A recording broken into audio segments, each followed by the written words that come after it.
महाराष्ट्राचं मिनी काश्मीर म्हणून ओळख असणारं महाबळेश्वर, या महाबळेश्वरला पूर्ण रस्त्यांवरती या ठिकाणी खड्ड्यांनी विळखा घातल्याचं पाहायला मिळतं. मी सध्या आहे महाबळेश्वरहून तापोळला जाणारा उपमुख्यमंत्री एकनाथ शिंदे यांच्या दरेगावी जाणाऱ्या रस्त्यावरती. आपण पाहू शकतो या ठिकाणी खड्ड्याचं साम्राज्य पूर्णपणे पाहायला मिळतं. तर या ठिकाणी हे खड्डे मुजवण्याचं काम प्रशासनाचं आहे, मात्र या ठिकाणचे स्थानिक नागरिक, व्यापारी आणि सह्याद्री ट्रॅकर्सच्या माध्यमातून आता हे खड्डे मुजवण्याचं काम सुरू आहे. सध्या संपूर्ण जे प्रशासन आहे, जे लोकप्रतिनिधी आहेत, हा रस्ता कोणाच्या विभागाचा आहे या संपूर्ण गोंधळामध्ये अडकल्याचं पाहायला मिळतं आहे. मात्र या ठिकाणी सध्या बघायला गेलं तर स्थानिक नागरिकांनी आता हा विडा उचलून या ठिकाणी आता स्थानिक नागरिक हे डागडूचं काम ह्या रस्त्याच्या ते एकंदरीत करताना आपल्याला पाहायला मिळत आहेत. या ठिकाणी आता बोलण्यासाठी आपल्यासोबत सह्याद्री ट्रॅकर्सचे आहेत लोक आहेत. या ठिकाणी काय सांगाल दादा तुम्ही, हे सध्या हे जे खड्डे पडले आहेत, तुम्ही सध्या आता हे खड्डे मुजवताय, श्रमदान करताय, काय सांगाल? काय झालं आहे ह्या पावसाळ्यात किंवा त्याच्या आधीपासून अनेक अपघात झालेले आहेत. म्हणजे नाही म्हणलं तरी नाही, आतापर्यंत 10 लोक मृत्युमुखी पडले आहेत खड्ड्यांमुळं आणि बरेचसे ॲक्सिडेंट झालेले आहेत, बरेचना फ्रॅक्चर झालेले आहेत, सगळ्या गोष्टी झालेल्या आहेत. आणि हा रस्ता सार्वजनिक बांधकामचा का PWDचा का नगरपरिषदेचा हा मुद्दाच अजून मिटलेला नाही आहे.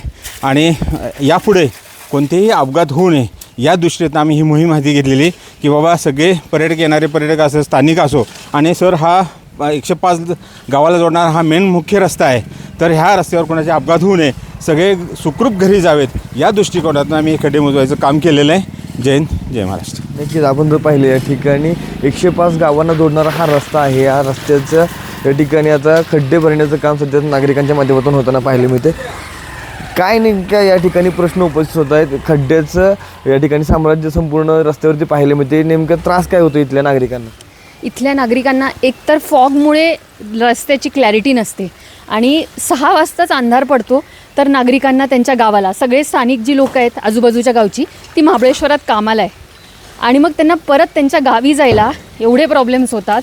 आणि पर्यटकांना जर लाईट नसेल, रस्ते नसेल, तर ते बाहेर कसे पडणार? जर आता आम्ही लोकल आहे तर आम्हाला सगळे रस्ते माहिती आहे की राईट टर्न, लेफ्ट टर्न, पण कुठे रेडियम नाही, रस्त्यांमध्ये खड्डे, तर ते मार्केटमध्ये कसे पोचतील, सगळ्या पॉईंट्सला कसे पोचतील, हा मोठा प्रश्न आहे. हा नागरिकांचाही प्रश्न आहे आणि टुरिस्ट लोकांचाही प्रश्न आहे. किंवा आता संपूर्ण जे टुरिझमवर हा इथला संपूर्ण अर्थव्यवस्था सुरू आहे.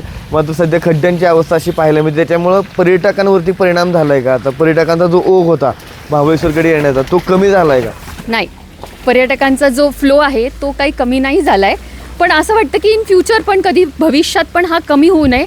सगळ्यांनी तेवढ्याच आनंदाने, अरे चला महाबळेश्वरला जायचं आहे, महाबळेश्वरचे रस्ते खूप छान आहे, रात्रीची लाईट असते, सेफ्टी आहे, काही प्रॉब्लेम नाही आहे, असं सगळ्यांनाच वाटावं अशी इच्छा आहे.